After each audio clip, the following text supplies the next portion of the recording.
So then, guys, we're going to spend today started to talk about probably one of my favourite seasons in Formula One. It was a season that gave birth to a new era and started a winning streak of one of the drivers here. It was also a title battle between two guys who, at least on screen, seemed like two of the nicest guys you could ever meet in Felipe Massa and Lewis Hamilton, and was a title decider and a title race that was probably one of the most exciting. This was a title decider that was the title was decided on literally the last corner of the last race of the calendar. It was exciting. It was incredible. It was amazing. And it was the World Championship of 2008?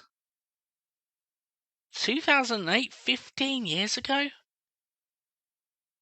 Bloody hell, half of my life ago was the 2008 World Championship. Half of my life. And yeah, I feel you. I feel you. I'm starting to feel the age now. Oh, bloody hell. But why are we talking about it? Why are we talking about it? Well, this is the reason. Massa to look into legal options over the 2008 F1 title outcome. Yes, that is right. You heard that correctly. Felipe Massa is considering legal action over the 2008 title. Basically, he's considering something that could flip the title on its head and mean that he won the 2008 world title instead of Lewis Hamilton. Now, we'll talk about a little bit more about that very, very shortly. But this gave me an interesting idea. Let's go on a journey together. Let's head into an alternative reality. What we're going to do, guys, is we're going to consider just 4 of the many controversial situations that have happened in Formula One that have potentially decided titles. And we're going to pretend like all 4 of them have been legally challenged and all 4 of them have had the decision switched, right? This is where the alternative reality. Now, I'm going to stress this. We're going to be as factual as possible, and like I say, all decisions are going to turn on its head. So this doesn't tell you whether I agree with them or not. But yeah, it's going to be one of those where it's potentially going to change the way things look. Now, I have chosen my pictures very carefully, particularly when it comes to the drivers, because there is no ill feelings between the drivers here. Not the particular, not all of them, I don't think. Maybe one of them, I don't know. But that's what we're going to do. So right now, this is the real table of all the drivers that have won 4 or more world championships. I considered throwing in the guys that have won 3 world championships, but there's quite a few of them.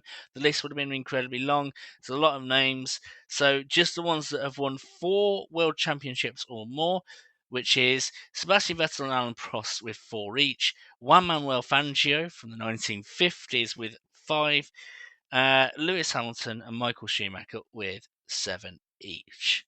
So let's start in this alternative reality by considering the very year where Felipe Massa genuinely is considering a legal challenge, which is 2008. Why 2008? Well, in a weird way, it's to do with a team that had absolutely nothing to do with the title to a certain extent, but had everything to do with it. That is Renault and Crashgate. Now, I'm going to potentially be doing a full on piece of Crashgate and Renault and what they did and why they did it and all that sort of jazz, perhaps in another episode. But here is the facts that we know. Renault fix the Singapore Grand Prix of 2008. They did it through some clever things in terms of making sure that Alonso had pitted just before their teammate crashed. They ordered the teammate to crash, and they managed to do it so that Alonso would be heading the field and no one could pass him, effectively handing the race win to Fernando Alonso. It was a huge thing, it was a big deal, but that's what happened. Now, why does this impact the World Championship? Well, what they're considering, what is Felipe Massa is considering right now, is whether that race, like I say, legal, it's all in courts. In that race, Hamilton did better than Felipe Massa. And Hamilton won the 2008 World Championship by 1 point. So, you can probably work out where we're going here is if we make this null and void, Hamilton would lose more points than Felipe Massa did, and it would effectively give Felipe Massa the championship. So to summarise, out of the two, Massa would gain 1, Lewis Hamilton would lose 1. Now, here's the original table. Let's look at our alternative reality based on the 2008 alternative reality. We now have it that Lewis Hamilton is a 6-time world champion instead of a 7-time world champion. Felipe Massa would get a World Drivers' Championship, and to be quite honest, he deserves a world championship to a certain extent. He is a very underrated driver, and people consider him sometimes worse than he actually was. He was a brilliant driver and deservedly a world champion, but not quite there. But that's one that Lewis Hamilton lost. Does he have one that he could potentially legally challenge and gain back? Well, yes, of course there is. And we're going to be talking about the race that should not be named the Michael Massey Chaos, the insanity of Abu Dhabi 2021. Now, again, we're not going to go into the legalities or anything like that. The full story of it. But, in effect, the race director, Michael Massey, played around with the rules so that the safety car, when it finished, it would have Hamilton and Verstappen side by side for a last lap showdown. Sounds amazing! Except for the fact that Lewis Hamilton's tyres were shot and made him a sitting duck. Now, I'm thinking in terms of legal action here, and we probably would need a legal eagle to say that exactly what they could do. But I suspect that one of the challenges they could do is make those last 2 laps that were so insane and should not have happened null and void. And those last 2 laps before then it happened, as you can see, Lewis Hamilton was leading. And considering the fact that in Abu Dhabi, just before the race, both of them were tied on points, then that effectively would mean that Hamilton, because he's leading, would win the championship. So, to summarise, Hamilton would win 1, Verstappen would lose 1. Still going to be a world champion though, because, wow, that Red Bull is insane. So what does that do? Well, it's exactly the same. We're back to square one. We are back to normal. The table and the alternative reality are the same. But, hold on, we are only halfway through the controversy here. So now let's rewind the clock just a little bit here. And we're now going to go back to 1976. Now, 1976 was an incredible year. In fact, it was such a good Formula One year, they actually made a movie on it. It is incredible. The film Rush, Hunt, and Lauda were insane. It was an insane rivalry. It was an incredible drivers' championship. Now, there was a couple of things I could have picked out here. I could have picked out the last race in Fuji, which was so sodden with rain that race was unsafe, and Niki Lauda had to quit that race in a sense. And, in a sense, if that race never happened, Niki Lauda would have been world champion. I could have considered maybe the Nürburgring, where he genuinely did try to start a boycott of that race because it was unsafe and it risked him his life.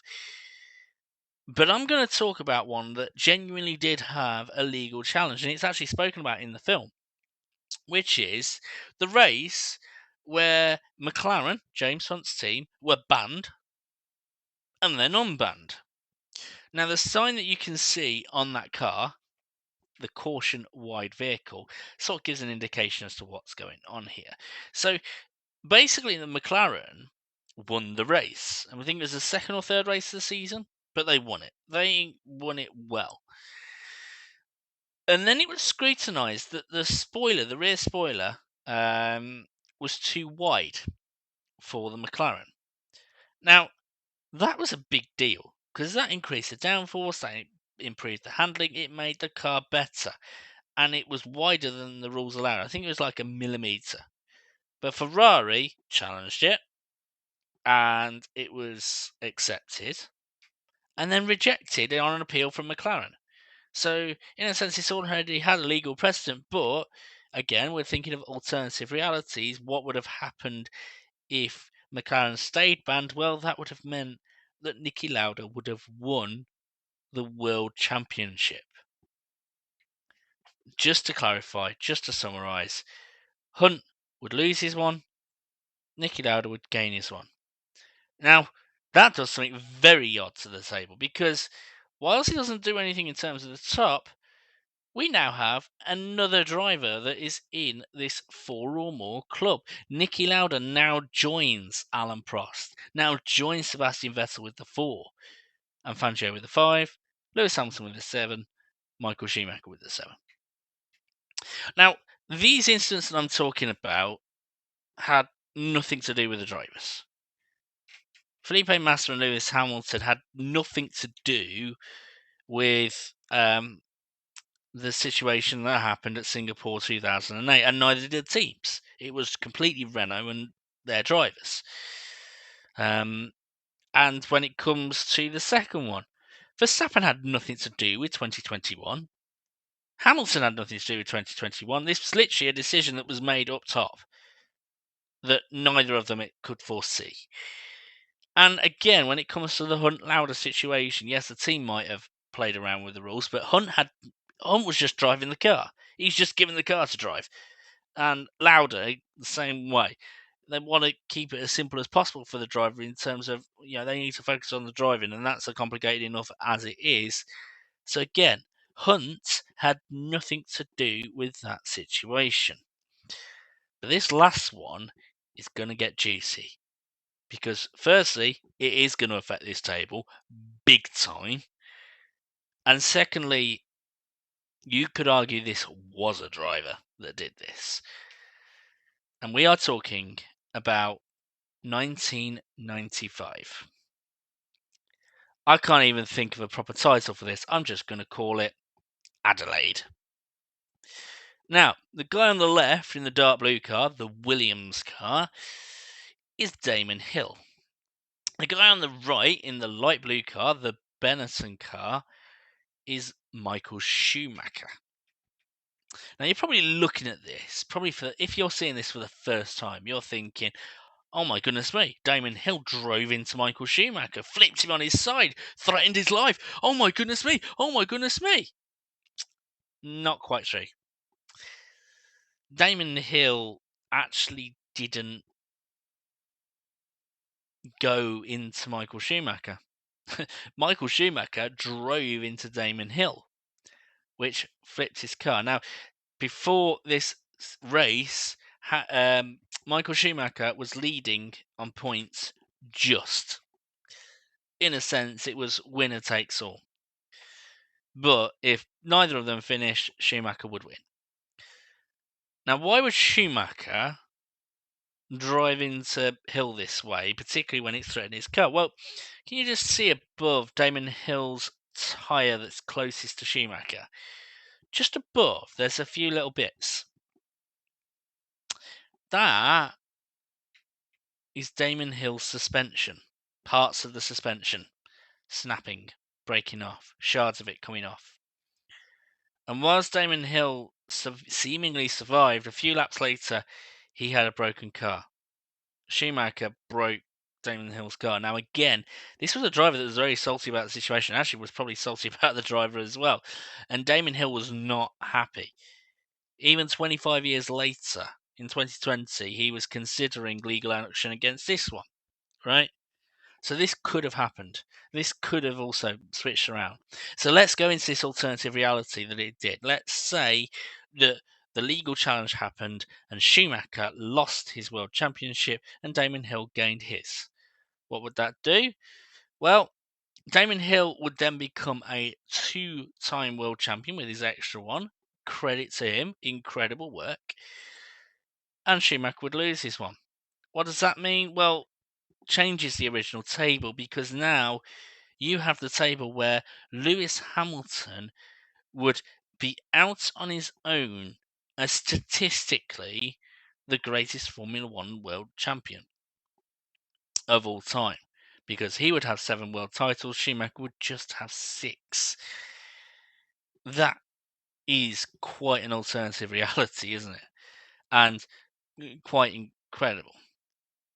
So there is our thing into the wormhole of what could happen if legal challenges. But guys, I want to talk a bit about the bigger picture here.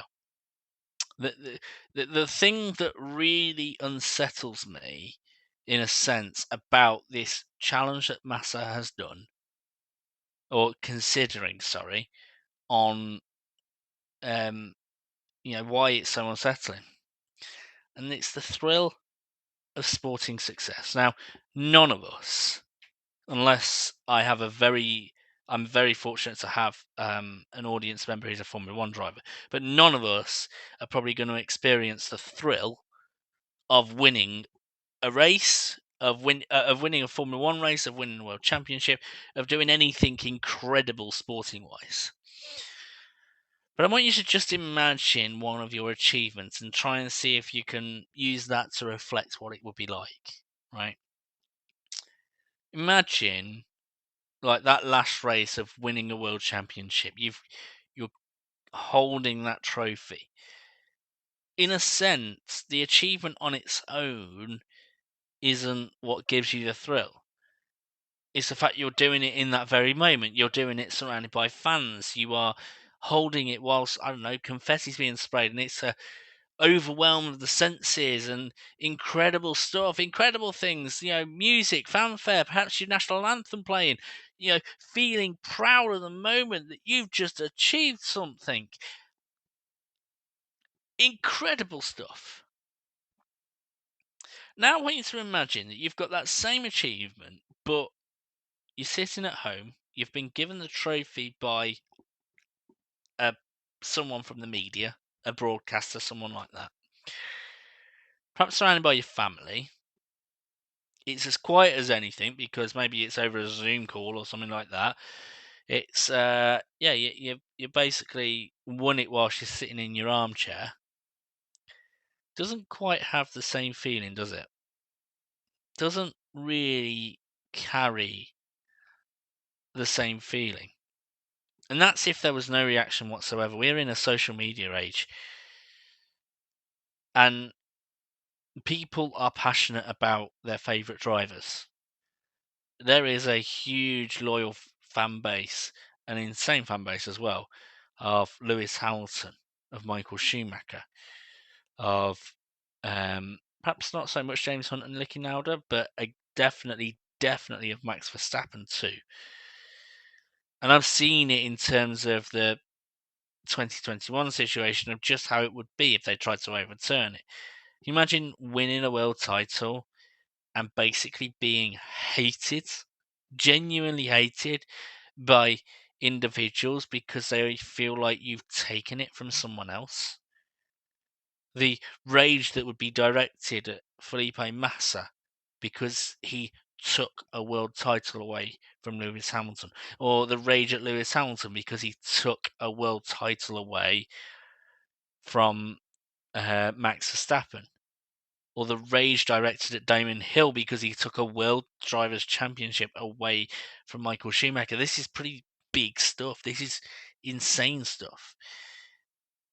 And this is why I really don't want Massa to challenge. It's not because I'm a Lewis Hamilton fan, and I am a Lewis Hamilton fan. I don't mind admitting it, right? But that's not the reason. I hugely respected Felipe Massa. I thought he was a brilliant driver. I loved his driving. It was measured, but top quality. And it was really sad when he got concussed in 2009, and he was. I consider him in a similar sort of light that I do Sterling Moss, who both of them brilliant drivers, just never won a world championship. And I don't want him to be seen as a villain. I don't want any of the drivers to be seen as a villain. There's a huge amount of respect in between them. And here's the thing. If Felipe Massa challenged, and if it was successful, this alternative reality that we're talking about would be genuine reality, because it would start a chain reaction. There would be legal challenges galore, and I do not want to see a world championship won in the courtrooms. I want to see it won on the track. These guys are athletes. They want to win it on the track. That's why, more than anything else. Imagine you've seen in terms of football fans, like the VAR, and they get upset because they can't really celebrate a goal because just in case it gets overturned 2 minutes later, well, let me change it again. Imagine not feeling like you can properly celebrate a world championship just in case it gets overturned 15 years later. That shouldn't be happening. We should be enjoying the moment of the sport and enjoying what was to happen. The courtroom thing would completely take away that feeling of seeing a world championship decided on the last lap, on the last corner of the last race. It was insane. It was incredible. I remember being there, and I remember the excitement, and to feel like that excitement is taken away because of a courtroom drama. No. And I'd feel exactly the same, by the way, if it was the other way round. If Hamilton had lost out on the 2008 title to Felipe Massa because of Crashgate. This is not in terms of driver loyalty that makes me feel this way. It's just me being a Formula One fan, a sporting fan. Sport is meant to be entertaining. It's not entertainment, but it's meant to be entertaining. And we just can't have it won through a courtroom. Particularly in those scenarios where the drivers had nothing to do with what happened. So, Felipe Massa, if you're watching, which you're probably not, please don't. I adore you, I respect you, I consider you as one of the top 20 drivers of all time and hugely underrated. I don't understand why perhaps there's not as much respect put on your name as there should be. But I can tell you, you would become worse off, I think. I'd much rather prefer you to be a well-respected, well-loved, widely admired driver who didn't win a world championship than a driver who did win a world championship and disliked by half of the world. So, just to finish this off, it is an interesting time. And we'll see what's going to happen. But here's the thing. If you are a fan of Formula One, continue to show that love of the sport and the immediacy. There's always going to be something crazy that happens. And by the way, Bernie Ecclestone, thanks for saying some stupid stuff. But guys, keep showing the love for Formula One because it's amazing. And part of its amazingness is that thrill of sporting success, seeing a driver seeing an individual feel like that they have gone, yes, I am the best in the world this year. That happens every year. It's incredible. It's an incredible feeling. And even in years like this year, where Max Verstappen's probably going to win it by the Dutch Grand Prix halfway through the season, it's still pretty exciting. And I hope you guys enjoy it with us.